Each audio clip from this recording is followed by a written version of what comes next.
Kia ora everybody, I hope you're all well.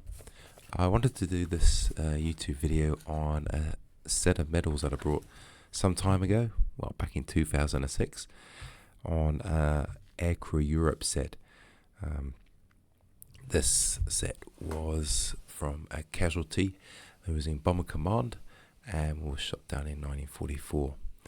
I was interested because it was the Aircrew Europe and they're relatively rare and quite expensive, the most expensive of the star medals, and also because he was a casualty and had the complete paperwork, and also, as you can see, a picture and the medal slip. So yeah, I wanted to buy it for what it was, but also with an idea to research it later on. Now, as with one or two of the other medals I've got sets, I didn't really get enough time to research them, but now I have got that time and I've made some inquiries into this one. So the details of the airman, his name was Charles Gregory Morton. He was aged 21 with a rank of flight sergeant. His number was 1458241 and his crew position was navigator in a Lancaster bomber. His date of death was 22nd of June 1944, and he has no cemetery, he has no resting place. He's commemorated on the Runnymede Memorial Panel 220, and he was a member of the RAF Volunteer Reserve. So as you can see, just coming up, there's the Commonwealth War Graves details. Again, Commonwealth War Graves is a great site for finding out information, and it's got those details there. Just some closer up still pictures of some of the set itself. So here's a condolence letter. On the front side it's got the condolences from the government and also the airman's name, and on the rear side sometimes you've got a pencil or pen tick about which medals the person is entitled to, but in this case it's just blank. So this medal slip came with all the medals that were sent out, and next picture is the medals themselves. So you've got the ACE, or the Aircrew Europe star, that was earned by flying from UK air bases from the 3rd of September 1939 to the 5th of June 1944. He must have qualified for the 3945 star and spent 60 days on operational flying. And War Medal 39 to 45, full-time service in any armed service of 28 days between the 3rd of September 39 and 45, and a 3945 star operational service from 39 to 45 with 60 operational service aircrew. So here's a close-up version of the Aircrew star. Like I say, I brought this right at the beginning when I started collecting some medals, and I kind of crossed my fingers it was an original, because I didn't know any of the the fact that it was counterfeited as much as it can be, but I think this is original. I certainly hope so. But yeah, so there's a close-up of the Aircrew star. Come up next is the picture of Charles himself. So this is a real bonus for the set, coming with a picture of the person, and on the back it's got Charles Christmas 1943, which is a nice touch. Sort of positively identifies it as the crewman himself. And I've got another picture further on with him and his crew, which is again really interesting. The box itself, always valuable. It's where the address it was sent to afterwards, after his death, and the Air Ministry address on the back. So Charles was a navigator on a Lancaster.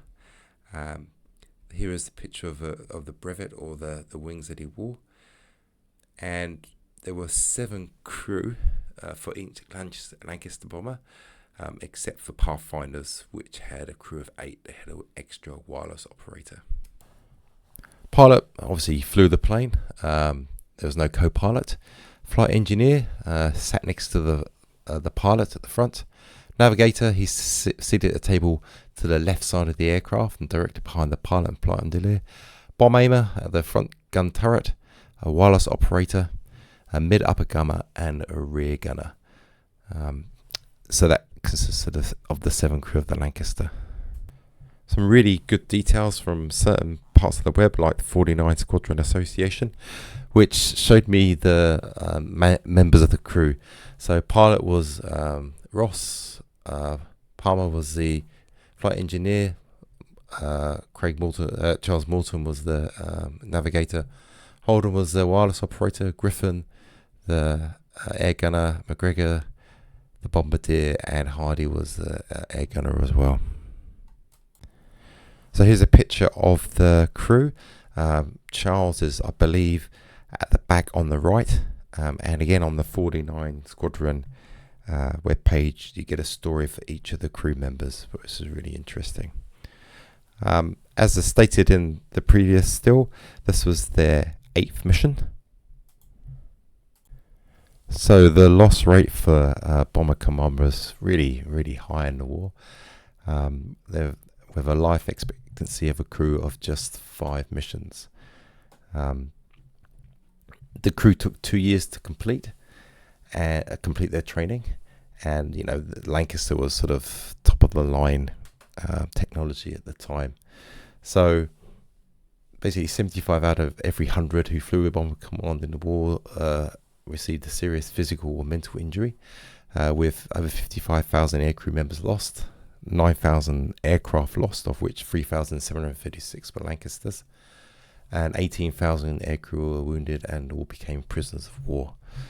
So as can be seen by the 49 Squadron loss rate a few pictures ago, that's really high, and not something I was aware of the stats beforehand, but when you see Charles's tour of duty, you realise how short it really was for a Bomber Command member. So as can be seen on Charles's mission list, or his crew's mission list, they started in May 1944, going over Brunswick, and then did 8 more missions between May and June, and then that was it, 8 missions. So it lasted more than average 5 missions, but all that training, and it basically lasted a month in combat operations. So above is the 49 Squadron badge, with its motto, beware of the dog. 49 Squadron was formed in World War II and disbanded in mid-60s, I think. So what was the mission that Charles was going to do in his crew? They would take off from RAF Fiskerton, which is near Lincolnshire, and take part in a large attack on a base near Cologne, or an area in Cologne. This was the synthetic oil plant at Wesseling, which was 15 miles south of Cologne. So a large force took off of 139 aircraft. It was a completely cloud-covered night, so the Lancasters used the wireless guidance system called H2S instead of the normal oboe marking technique which was used early in the war. Some bombers landed on target, but not that many. However, there was a 40% loss in production. However, there was heavy losses that night. Of the 130 Lancasters from 5 Group, which 49 Squadron were part of, they lost 37. So of the airmen lost that night from 49 Squadron, included 2 squadron leaders and the commanding officer, as well as Charles and his aircraft. So Charles' aircraft was last seen over the North Sea, being chased by a night fighter. So let's assume that's how he died. Also, in that attack by 49 Squadron was a BBC journalist who also died on one of the planes there. His name was Kent Stevenson. So thank you for listening. For me, this has certainly been an interesting exercise, finding the information out about both Charles and his training and his crew and the way he died. Has certainly been very interesting and worthwhile. So thank you again for listening, and catch you later.